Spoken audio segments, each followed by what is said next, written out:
L'humeur de Dany. Bonjour Dany Cohn-Bendit. Bonjour Thomas Soto. On aurait pu parler foot également avec vous, mais on va parler prix Nobel. On connaîtra tout à l'heure le lauréat ou la lauréate du prix Nobel de la paix 2015. Il y a 273 candidats, donc le petit jeu des paris est forcément un peu risqué. Mais quand même, il y a un nom qui interpelle Dany, c'est celui d'Angela Merkel. Est-ce que c'est une bonne idée ?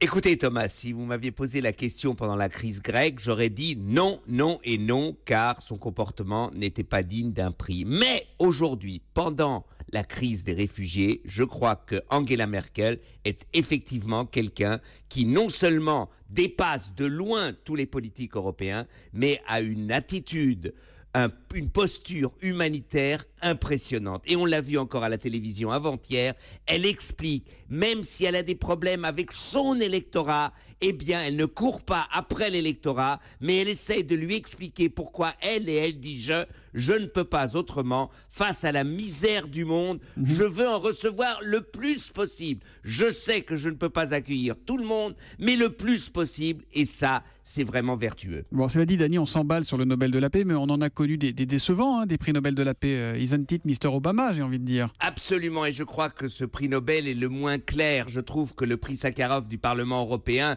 un prix des droits de l'homme, est beaucoup plus vertueux et beaucoup plus limpide. Et donc, voilà, il faut un peu peut-être oublier ce prix Nobel. Bon, et si c'était vraiment à vous de choisir, Dany, les Nobel de Dany, ils iraient à qui ?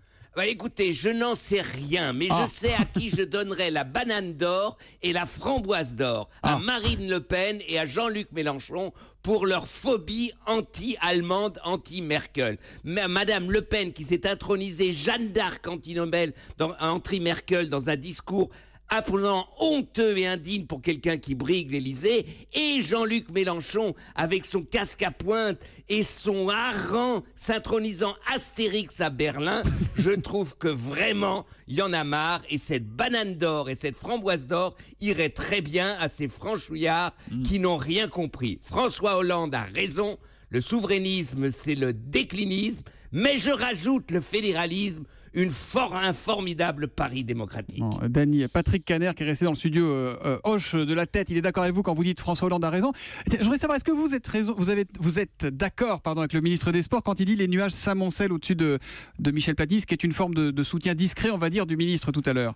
Oui, je crois que si on lit la presse internationale, c'est évident. C'est évident que pour beaucoup de monde, sauf en France, Michel Platini, et je le regrette, mais c'est comme ça, avec ce qui s'est passé, ne peut plus être président de la FIFA.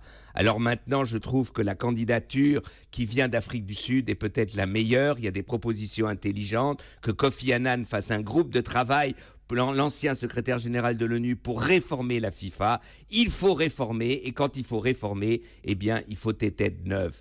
Malheureusement, car j'aurais aimé voir Platini à la tête de la FIFA. Finalement, vous êtes assez en ligne avec Dany Cohn-Bendit, Patrick Caner. Oui, merci Dany. Et puis, si vous voulez, on peut en parler un jour à Paris ensemble. Et ben voilà. Absolument. Prenez absolument. rendez-vous, voyez-vous. Et c'est un formidable lieu de rencontre, finalement, ce studio de la matinale d'Europe 1. Merci à vous deux. L'humeur de Dany revient donc lundi à 8h moins 10 sur Europe 1.